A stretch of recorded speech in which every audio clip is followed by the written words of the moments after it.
Prai, or the water spirit, is one of Thailand's most haunting folk ghosts. Its legends have been told for centuries, with countless local variations. But generally, Prai is known as a female ghost bound to water, often the spirit of a woman who died tragically by drowning. Her appearance is striking and terrifying, a pale woman with long, wet hair, hollow eyes, and a soaked white dress. Her voice is soft, almost like a whisper carried on the wind or the rippling of water. She lures people who pass near ponds, rivers, or lakes, and according to belief, sometimes she pulls the living underwater, not out of malice, but because she wants companionship in death. In some regions, they say a woman murdered and thrown into water, or anyone who drowns without a proper ritual offering, may become a Prai. Others claim that Prai can inhabit household water jars, draining the life force of those who use the water. And in central Thailand, boatmen still speak of Jiao Prai May Nam Bang Pakong, the spirit of the Bang Pakong River, whom no one dares offend. But beyond mere haunting, there is a darker art, the summoning of the whispering spirit, or Prai Yasip. Thai sorcerers or spirit mediums can summon such a spirit to serve them, whispering thoughts into a target's mind, to make them fall in love, grow obsessed, or go mad. Yet, if the spirit is used too often, it grows hungry for merit and may turn against its master. My name is Daniel Carter, an independent documentary filmmaker. For years, I've traveled through Southeast Asia, studying local beliefs: Laos, Myanmar, Cambodia. But Thailand was different. It wasn't just the food or the smiles. It was something else, something unseen, a presence. 3 years ago, I came to Bangkok to film a documentary called Spirit Beliefs of Thailand. I started with monks, fortune tellers, and mediums. But one day, a man named Thong told me something that changed everything. If you want to know the real ghosts of Thailand, you have to leave the city. Go to the countryside. Where? I asked. He smiled faintly. AngThong Province, a quiet rural region in central Thailand. Endless rice fields, winding canals, and small villages built on wooden stilts. When Thong and I arrived, the sun was setting, the sky a deep orange gray, the air thick with the smell of wet earth. The village lay far from the main road, 10 kilometers of dirt and still water. Almost every house had a dark canal running behind it. Thong told me about an old woman who lived there, Yaan, a local spirit doctor, 80 years old, yet strong and sharp. People came from far away to see her, villagers, city folk, even young lovers seeking charms. What does she do? I asked. Thong's smile was uneasy. She can call the Prai, he whispered. She can summon the whispering spirit. We arrived at her house after sunset. It was an old wooden home, dimly lit by a single oil lamp. Clay water jars stood in a row out front. Inside, Yaan sat cross-legged on a straw mat. Her hair was white, her skin dark and wrinkled, her eyes sharp, ancient. She looked at me and said, You came here to find ghosts? I nodded. Yes, I'm making a documentary about Thai spirit beliefs. She chuckled, the sound like wind echoing in a jar. Thai ghosts don't like foreigners meddling, child. I smiled nervously. I mean no disrespect. I just want to understand. She stared for a moment, then said something that chilled me. But Prai, they like foreigners. Your soul smells different. I didn't understand what she meant, but suddenly, the room felt colder. The next day, I asked if I could film her ritual. She agreed, but warned me, don't ask questions while I call it, and never speak its name. I set up my camera in the corner of the room. Yai Kwan placed a few items before her. Candles, a bowl of water, and a faded photograph of a young woman. The air grew thick with smoke and the scent of oil, sweet yet rancid, like flowers rotting in blood. Then she began to chant, her voice soft, rhythmic, in a language I didn't recognize. The sound reminded me of whispers, faint, repeating, rippling like waves. Suddenly, I heard another voice, a second whisper, a woman's voice, close, right beside my ear. Can you hear me? There was no one there. The microphone caught it too, a whisper between the chanting. When I looked back at Yai Kwan, her eyes were open, white, clouded, distant. She's here, she said softly. The fry has come. That night, I couldn't sleep. I stayed in a small wooden house near the village pond. The night was quiet, except for frogs and water sounds. But every time I started to drift off, a woman's whisper brushed against my ear. Daniel, can you hear me? At first, I thought it was my imagination. But on the second night, the voice was clearer, and I smelled something strange. A perfume of decayed flowers and rusted iron. I checked my camera. In the night footage, I saw a shadow. A female figure, hair dripping wet, sitting at the edge of my bed. I told Tun what happened. His face turned pale. Don't go back to that house, he said. Please. But I couldn't stop. That whisper, she was calling me. That night, I went to the pond alone. The moonlight shone over the still black water. The air was heavy. The trees swayed slightly, as if breathing. Then I heard it again, close, right by the surface of the water. Help me. Bubbles rose. Something moved beneath. And slowly, a face emerged.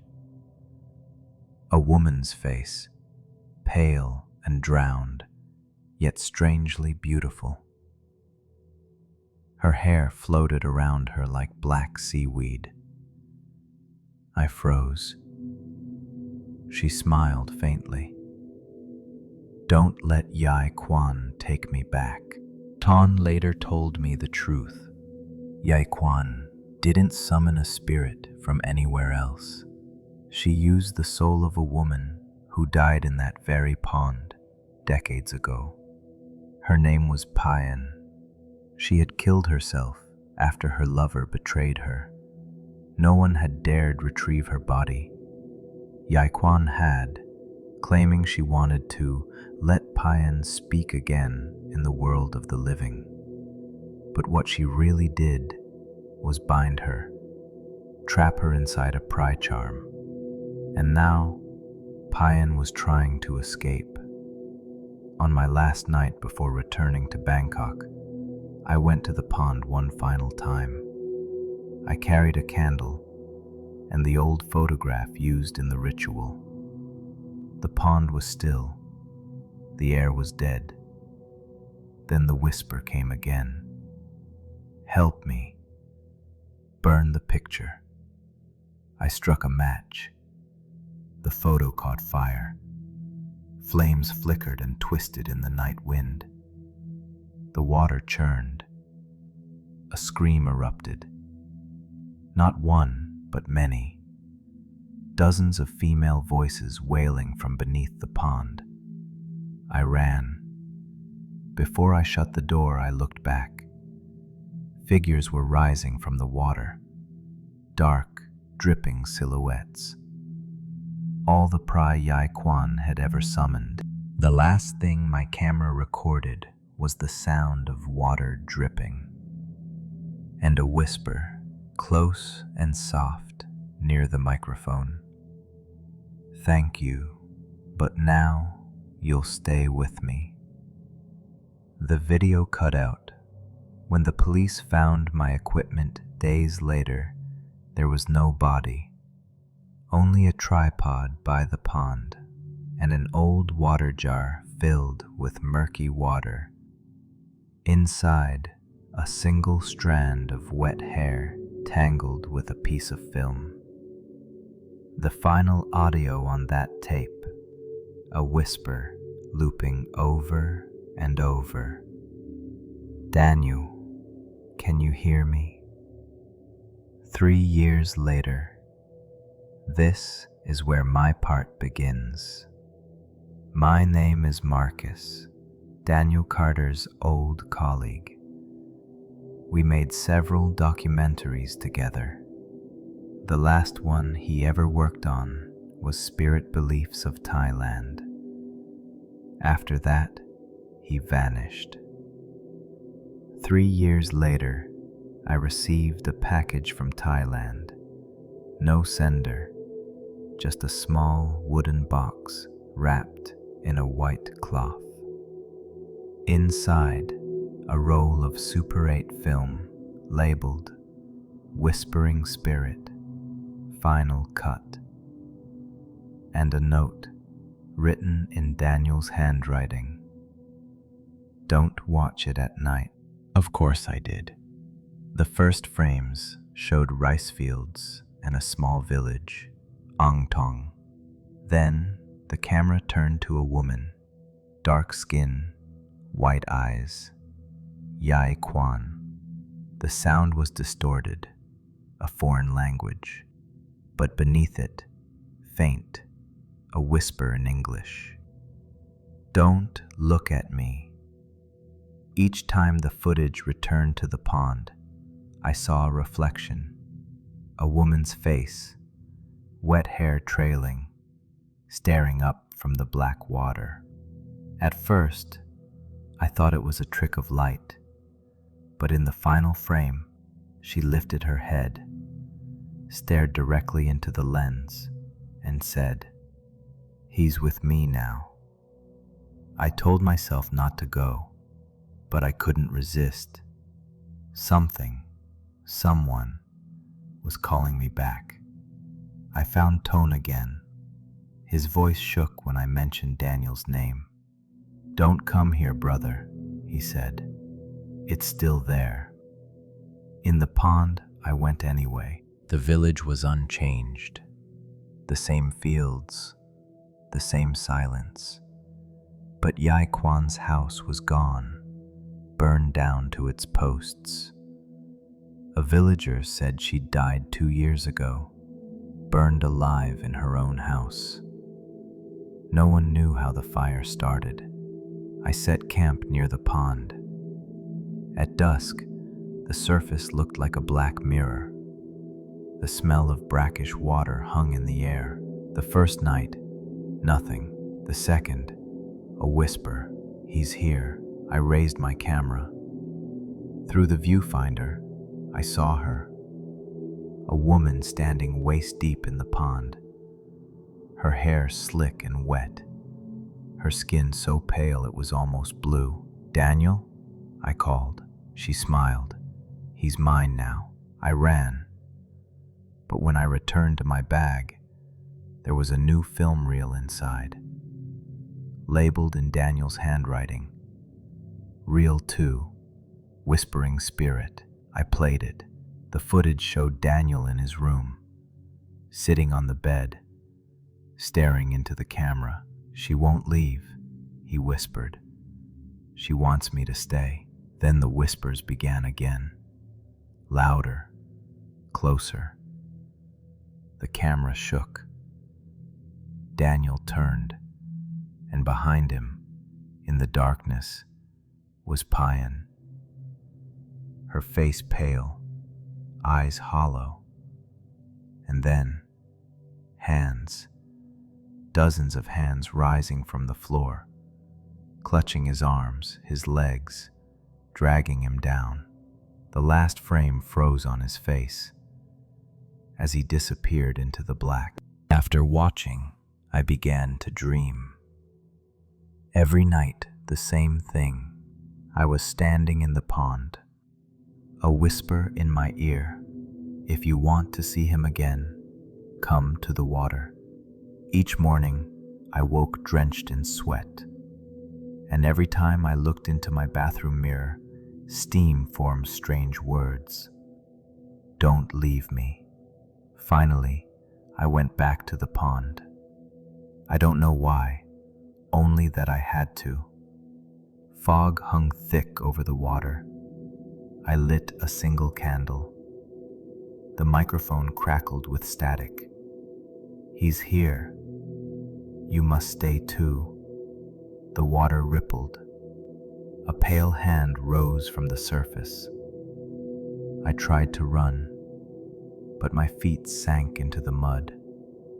The candle fell, and from the darkness, Daniel's face surfaced. Eyes empty, lips moving. "Stay." Cold hands clutched my legs, and the world went black. A month later, local police found a camera bag floating in the pond. Inside, a single film reel. The final scene. 2 men standing waist deep in the water. Daniel and Marcus.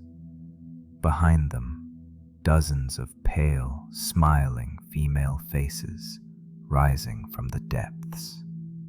The whispers overlap, endless. "Can you hear us? He's with me now. And you?" The recording ends with the sound of dripping water and the faint laughter of a woman echoing across the pond. This pond will never be silent again.